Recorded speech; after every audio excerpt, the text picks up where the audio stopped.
Hello YouTube, this is Asatsu5 and I'm going to be doing a book review on The Hunchback of Notre Dame. And for those of you who don't think that's not that interesting, it is. It's a very twisted, dark, and it's a very twisted and dark book. A lot to talk about. And if you watch the Disney animated version, you will know that that is a pretty dark book movie in itself, even though it's a Disney film. But the book gets way crazier.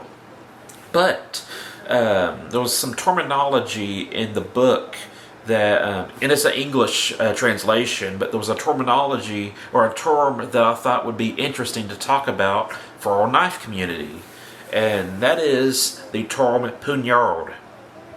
Now, I'm not claiming to be the best at pronunciation. I probably mispronounced that word right there. But it's Puignarda or Puignard. I think in English we pronounce it Puignard with a D. But I think in French it's Puignard, kind of a soft D. But what's interesting about this terminology, and again, most people in the knife communities probably never heard of it. We've heard of the Scottish dirk, we've heard of stilettos, which the word stiletto gets misused a lot. If you're in the Spanish knife fighting scene, Argentina, Spain, maybe even Mexico, I'm not sure. Well, there's the interesting thing about Mexico that I'll talk about later too. But especially in Argentina and Spain, we have the word puñal, or puña. These all come from the same vulgar Latin word that comes from the Latin word, which pretty much means fist or punching. And in Spanish, puñalada.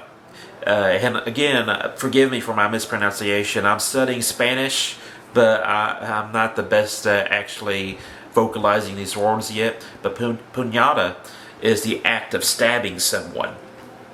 And it's also, and I know I'm going off on a tangent, a rabbit trail, but I want to mention in Mexico, you want to be careful using the word puña because it's a derogatory word for a gay man. It's the equivalent of the F word for gay men. I'm not going to say it, but you can probably imagine what that word is. But all these words come from the Latin word. And in French, we have the word puignard or puignard, it's used in the Hunchback of Notre Dame as Esmeralda has one. I think a couple other characters have one, and even in the Disney movie, the Disney animated movie, Esmeralda has one. But she uses it for two different purposes in the movies and the book. But I thought this was interesting because I recognized the word. As someone who's very interested in blade history, I immediately recognized the word and I knew what they were talking about in the book. Because the Texas Penal Code mentions it by name in the illegal knives section. And I don't have the copy of the original law, but as of 2017, September 1st, 2017, HB 1935 becomes effective and amends the Texas... Oh, here's the original Texas Penal Code. It amends the Texas Penal Code 46.016, and it removes the term illegal knives and creates the term location restricted. Knives will no longer be classified as throwing knives, daggers, darks, stilettos, and puñards, bowie knives, swords, and spears. As some of you may know, along with switchblades, we have this subcategory of illegal knives that was throwing knives, daggers, dark stilettos, puñards, bowie knives, swords, and spears. So now I can legally carry that stuff. I can carry a sword in Walmart if I want. Not that it's socially acceptable. But it's interesting that the word Puñard comes up in the Texas law book. And I have no clue why the French term Puñard is in the Texas law book when Texas is a heavily Spanish-influenced state. Texas was ruled by 6 flags, and that had sovereignty over Texas. Let's see if I can name them. See how good my Texas history is. Spanish, French, Texas, as in the Republic of Texas. We have United States, and anyways, 6 flags over Texas. You recognize it. I'd have to look it up after this video, though. But the point is that, yes, Texas was ruled by the French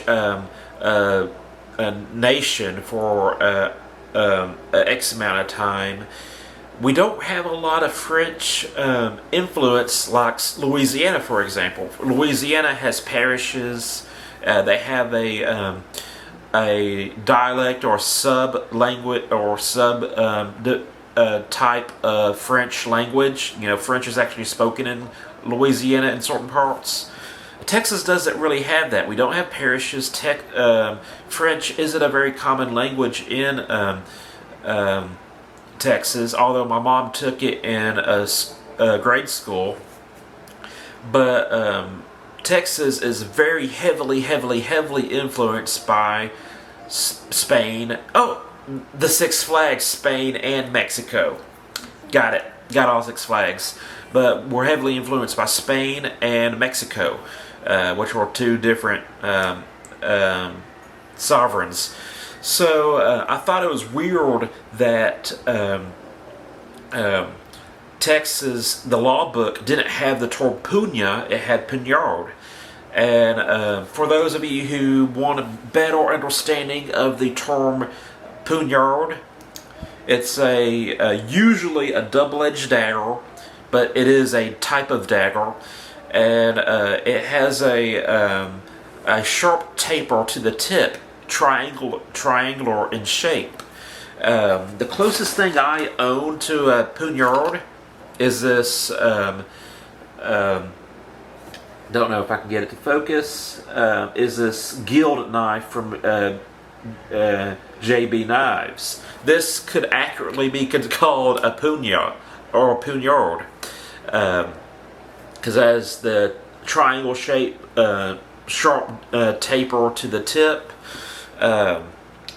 Usually, the French Puñards would have a crossguard, but in Spain and Argentina, Puñards don't have crossguards, and they are in Spain they can be folding. Argentina, they wouldn't be folding knives, but in Spain they do have folding puñas, and they usually have a triangular shaped blade. The closest thing that you may be familiar with to a Puñard, as we're talking about it right now, would be the southern United States during the Confederacy in the 19th century, the Arkansas toothpick. Now, the Arkansas toothpick and bowie are usually used interchangeably. I don't use them interchangeably because I know that there is a specific knife called a Arkansas toothpick, and I'll show you a picture of that right now. And this is one made by Randall. Cold Steel is producing one right now, which I think could have been done a little bit better to more accurately represent the historical thing. Although I think it's a beautiful knife. I think the Cold Steel is a beautiful knife. I think they just could have did a better job capturing the historical weapon. But yes, the Arkansas toothpick could be called a Puñard or Puñard. That's a 19th century version of the knife, but in the 20th century we have the Fairbairn-Sykes dagger, and the Fairbairn-Sykes dagger could be accurately described as a Puñarda, and it's different from other daggers that have more of a leaf shape or a broader blade, a blade that I should have got. Oh, here we go. I actually have an example of the dagger that I want to show you. It's the Fairbairn Applegate knife, which is supposed to be the improvement of the Fairbairn-Sykes. Notice that this is not triangular in shape. It pretty much keeps its width and then it tapers to the point. So this is a dagger. This is also a dagger, but you can see that there's a big difference in the blade profile. So anyways, the Fairbairn-Sykes dagger, the dagger that this one kind of replaced, could be accurately described as a Puñarda. Again, my French is bad, my Latin is bad, but my Spanish is pretty close. And I wanted to talk about this just because I want to get the term out there. I wanted to introduce you to a terminology that you might not be familiar with. By the way, the English equivalent to a Puñarda or a puña, you could use the dirk as the English equivalent, although dirks can be quite broad and not taper. And I also want to mention stiletto. We often think of stilettos as the switchblade, kind of like the cold steel tie-light.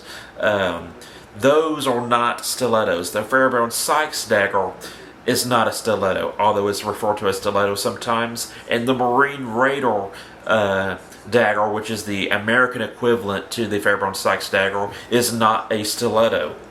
Stilettos do not have edges. Stilettos are usually diamond, square, or cruciform in cross-section, and they have no cutting capability whatsoever. The FS dagger, or Fairbairn-Sykes dagger, and the Marine Raider dagger, they are not great cutters, but they're still a cut and thrust weapon. So I want to make that clear that the switchblade that we're familiar with, the Italian stiletto or the Italian switchblade, is not a switchblade because it can cut, and that's the big difference. And it's questionable to wonder if the historical stiletto is actually a bladed weapon, or if it's more of just a shank or a ice pick, because it doesn't technically have a blade. It's just a point. In fact, the word stiletto comes from the Latin word stylus, which just means pointed instrument. And this pointed instrument could be a stick. This pointed instrument could be iron that engraves lead, or anything else. So I wanted to this is just a conversation about Puñarda, and stiletto. So that's it. That's the video. I hope you enjoyed it, and I hope you watch my review over the Hunchback of Notre Dame by Victor Hugo. That's it. I'm Satsu5, and I'm out.